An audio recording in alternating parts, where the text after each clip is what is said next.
నమస్కారం, నా పేరు అరుణ. శ్రీ పరాభవనామ సంవత్సరం. ఈ పేరు వినగానే మీ గుండెల్లో రాయి పడినట్టు అనిపిస్తోందా? అందరూ భయపడుతున్న ఈ ఏడాది నిజానికి మీ తలరాతను మార్చే ఒక సువర్ణావకాశమని చెబితే నమ్ముతారా? పరాభవం అనే మాట వినగానే మనసులో ఏదో తెలియని ఆందోళన, ఒక రకమైన భయం. వ్యాపారంలో ఏమవుతుందో, ఆరోగ్యం ఎలా ఉంటుందో, కుటుంబంలో ఎలాంటి గొడవలు వస్తాయో, ఇలాంటి ప్రశ్నలు మనల్ని ఉక్కిరిబిక్కిరి చేస్తాయి.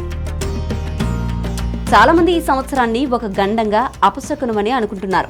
కానీ ఇదంతా కేవలం పైపైన కనిపిస్తున్న రూపం మాత్రమే.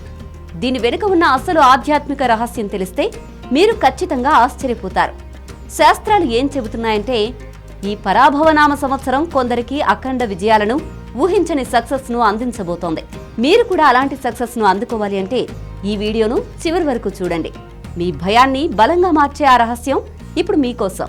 ప్రతి ఒక్కరూ మన 9+ న్యూస్ ఛానల్ సబ్స్క్రైబ్ చేసుకోండి. పక్కనే ఉన్న ఆ బెల్ ఐకాన్ ను క్లిక్ చేయండి. ప్రతి ఉగాది మన జీవితంలోకి కొత్త ఆశలను తీసుకొస్తుంది.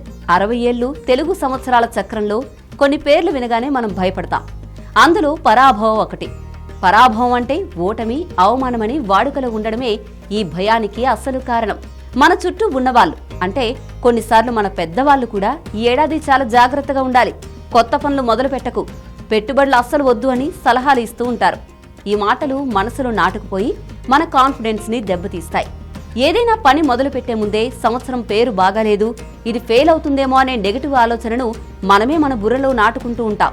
ఇది మనల్ని ముందుకు వెళ్లకుండా అడ్డుకుంటూ ఉంటుంది. అసలు ఈ భయం దేనికి? పరాభవం అంటే ఓటమి అనే అపోహేనా, లేక శాస్త్రాలు వేరే ఏమైనా చెబుతున్నాయా? మనం నమ్ముతున్న ఈ అర్థం సరైనదేనా, లేదా దాని వెనుక మనకు తెలియని లోతైన అర్థం ఏదైనా ఉందా? ఈ ప్రశ్నలకు సమాధానం తెలుసుకుంటే మీ భయం మాయమవుతుంది. అంతేకాదు, ఈ సంవత్సరాన్ని మీ విజయానికి పునాదిగా ఎలా మార్చుకోవాలో కూడా మీకు స్పష్టంగా అర్థమవుతుంది. పరాభవానికి నిజమైన అర్థం, శాస్త్రం చెబుతున్న సత్యం ఏంటో చూద్దాం. ఇప్పుడు అసలు విషయానికి వద్దాం. వేద జ్యోతిష్య శాస్త్రం ప్రకారం పరాభవ అనే పదానికి మనం అనుకుంటున్న అర్థం అస్సలు కాదు. నిజానికి పరాభవనామ సంవత్సరం అంటే అధర్మాన్ని, అన్యాయాన్ని, ఇంకా అబద్ధాన్ని ఓడించి ధర్మాన్ని నిలబెట్టే కాలం. ఇది చాలా ముఖ్యమైన విషయం. పరాభవం అంటే మన ఓటమి కాదు, మనలోని ఇంకా మన చుట్టూ ఉన్న చెడుని ఓడించడం. ఆధ్యాత్మికంగా చూస్తే ఇది మనలోని అహంకారం, గర్వం, స్వార్థం లాంటి నెగటివ్ లక్షణాలను జయించి వినయం వైపు అడుగులు వేయమని చెప్పే కాలం. ఇది మనల్ని మనం సరిదిద్దుకుని మన లోపాలను అధిగమించి ఉన్నత స్థితికి చేరుకోవడానికి ప్రకృతి మనకు ఇస్తున్న ఒక గొప్ప అవకాశం. ఇది మార్పునకు, ఒక కొత్త ప్రారంభానికి సూచన అని జ్యోతిష్య నిపుణులు స్పష్టంగా చెబుతున్నారు. ఈ పరాభవనామ సంవత్సరం మనల్ని మన పాత బలహీనతలను, చెడు అలవాట్లను, నెగటివ్ థాట్స్ ని వదిలిపెట్టి ఒక కొత్త, శక్తివంతమైన వ్యక్తిగా మారమని కోరుతోంది.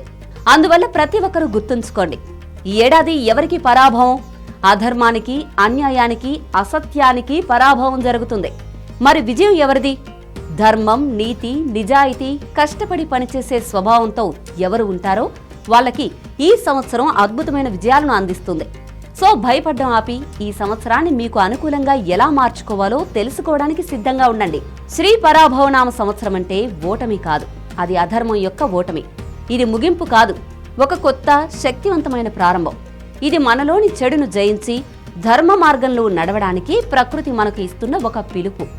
వినయం, నిజాయితీ, సహనంతో ఉండేవారికి ఈ సంవత్సరం అద్భుతమైన విజయాలను బహుమతిగా ఇవ్వడానికి సిద్ధంగా ఉంది.